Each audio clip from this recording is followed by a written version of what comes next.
အားလုံးပဲမင်္ဂလာပါဒီနေ့တစ်ချက်သင်မဲ့သင်ခန်းစာကတော့အခန်း၄လေ့ကျင့်ခန်း၄.1ကနံပါတ်1စလင်ကနေညထိပဲဖြစ်ပါတယ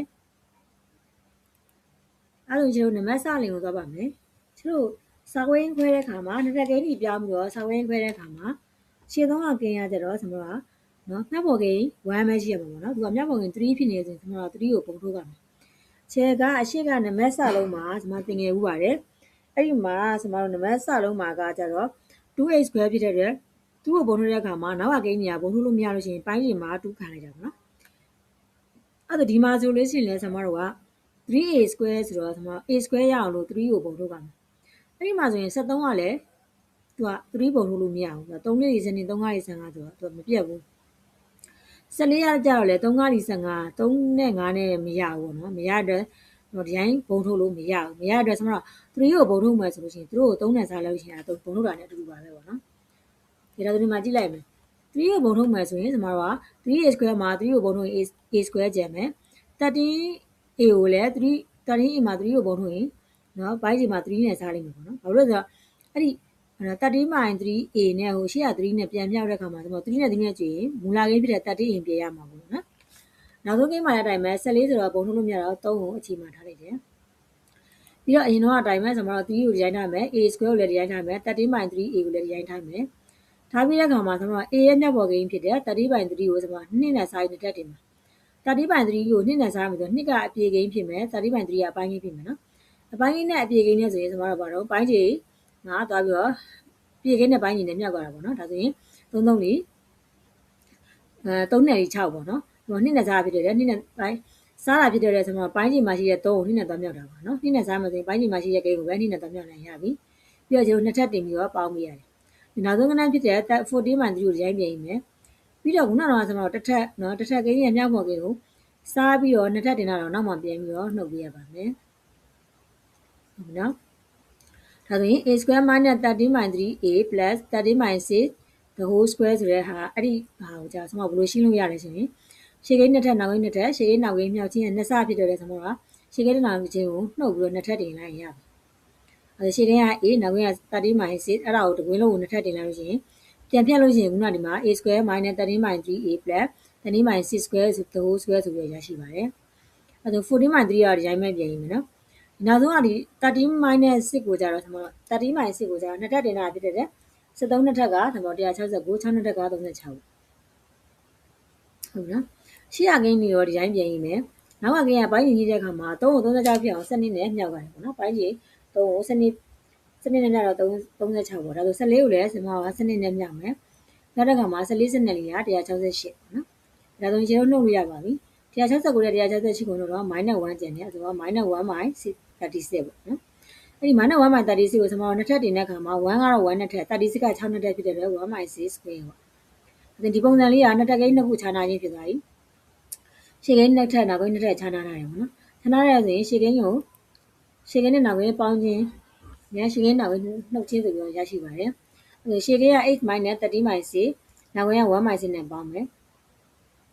နောက်ကကိန်းကကျတော့ရှေ့ကိန်းက a - 30/6နောက်ကကိန်းကကျတော့1/6ကိုကျွန်တော်နှုတ်ပေးရတယ်ပေါ့နော်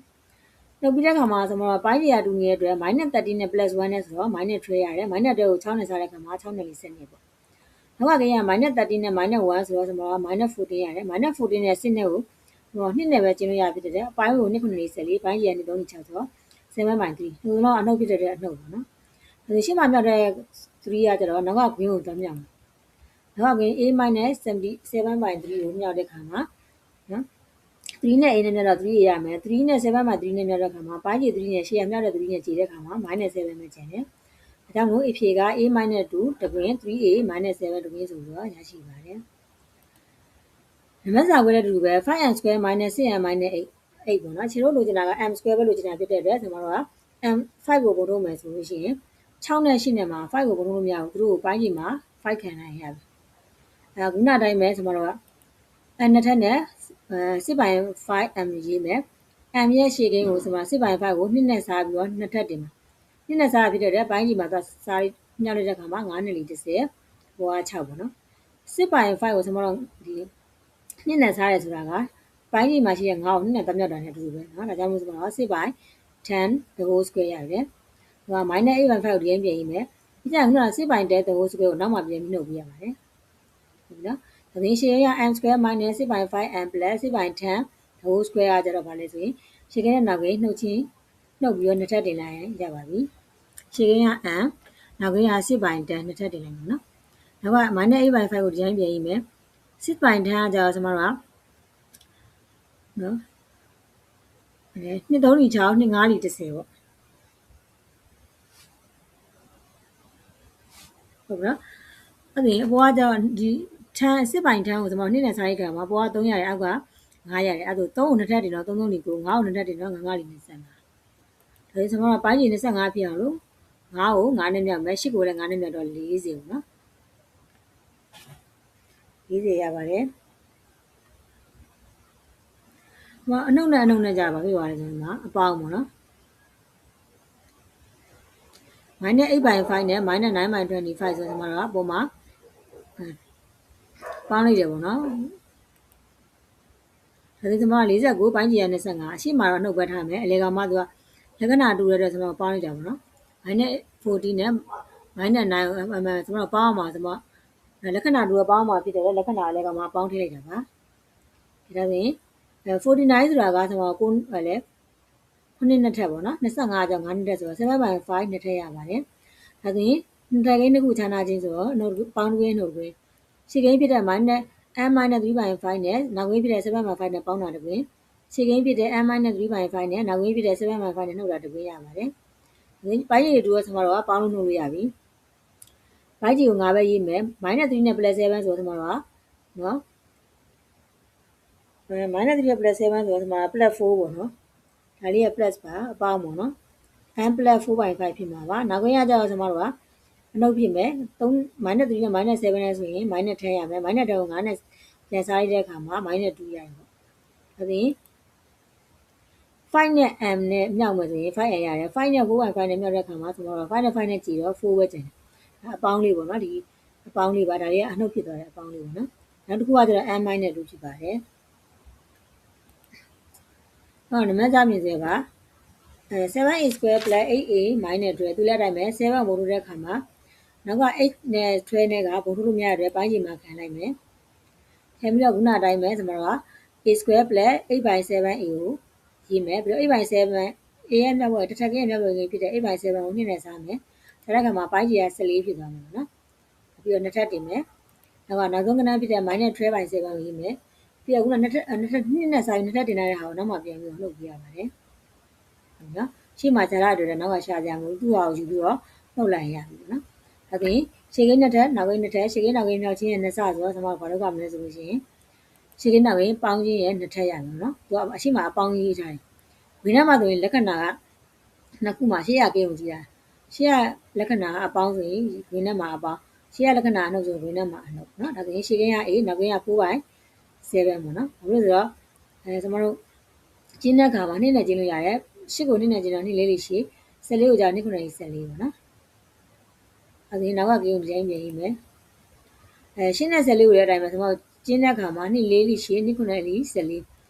4နဲ့ထက်က16ပြင်မယ်9နဲ့ထက်က49ပြင်မှာပေါ့နော်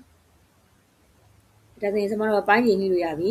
ပိုင်းကြီး49ရအောင်လို့ရှေ့က9ကို9နဲ့မြောက်တယ်အပေါ်က7ကိုလည်း9နဲ့မြောက်မယ်နော်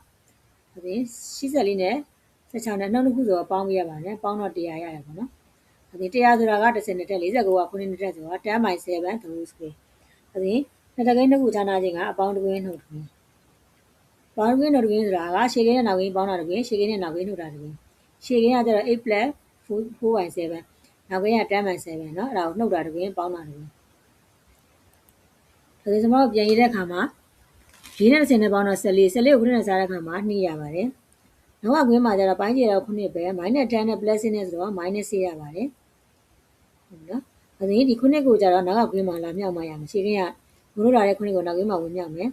7နဲ့ a နဲ့မြောက်တဲ့အခါမှာကျွန်တော်တို့က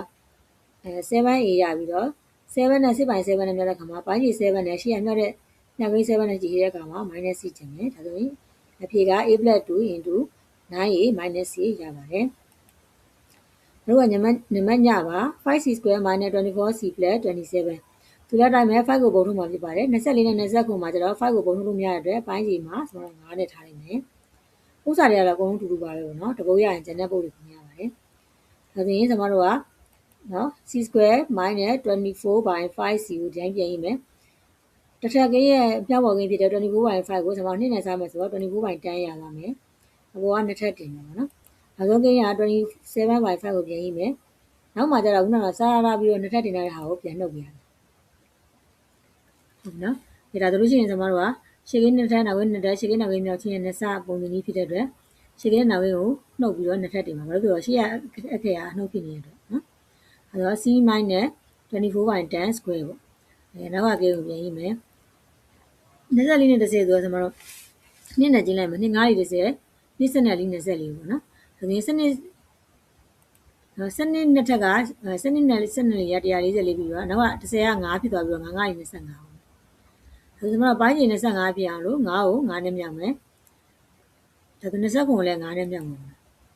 ဆိုရင်135နဲ့144ဆိုပြီးတော့ရရှိပါတယ်ပိုင်းချိန်က25ဖြစ်သွားမယ်နော်135 144ကိုနှုတ်တဲ့အခါမှာ9ရတယ်အနှုတ်ကများအတွက် -9 9ဆိုတာက3နဲ့ထက်25ဆိုတာက9နဲ့တက်ဖြစ်တဲ့အတွက် 3/5 နဲ့ထည့်ရပါတယ်ဒါဆိုရင်နော်နှစ်တက်ကင်းတစ်ခုခြားနာခြင်းကကျွန်တော်တို့အပေါင်းတွင်းနှုတ်တွင်းမှာနော်ဒါဆိုရင်ရှေ့ကင်းက c minus 12/5နောက်ကင်းက 3/5 ကိုပေါင်းတာတွင်ရှေ့ကင်းက c minus 12/5နဲ့နောက်ကင်းက 3/5 နဲ့နှုတ်တာတွင်ရပါတယ်ဒါဆိုကျွန်တော်တို့ဒီမှာရေးလိုက်မယ်ပိုင်းကြီးက9 -12 နဲ့ +3 နဲ့ဆိုတော့ -9 ရပါတယ်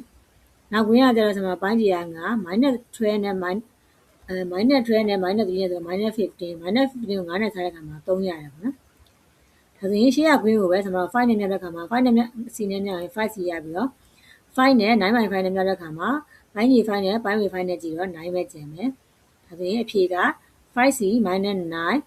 into c - 3ဆိုပြီးတော့ရရှိပါတယ်ဒီနေ့ကတော့လေ့ကျင့်ခန်း4.1ကနံပါတ်စလင်ရနေညထိပဲဖြစ်ပါတယ်ဆုံးဖြတ်ကြည့်ပေးတဲ့အားလုံးကိုကျေးဇူးတင်ပါတယ်နောက်ဗီဒီယိုမှာလည်းပြန်လည်ဆုံတွေ့ရပါမယ်ရှင်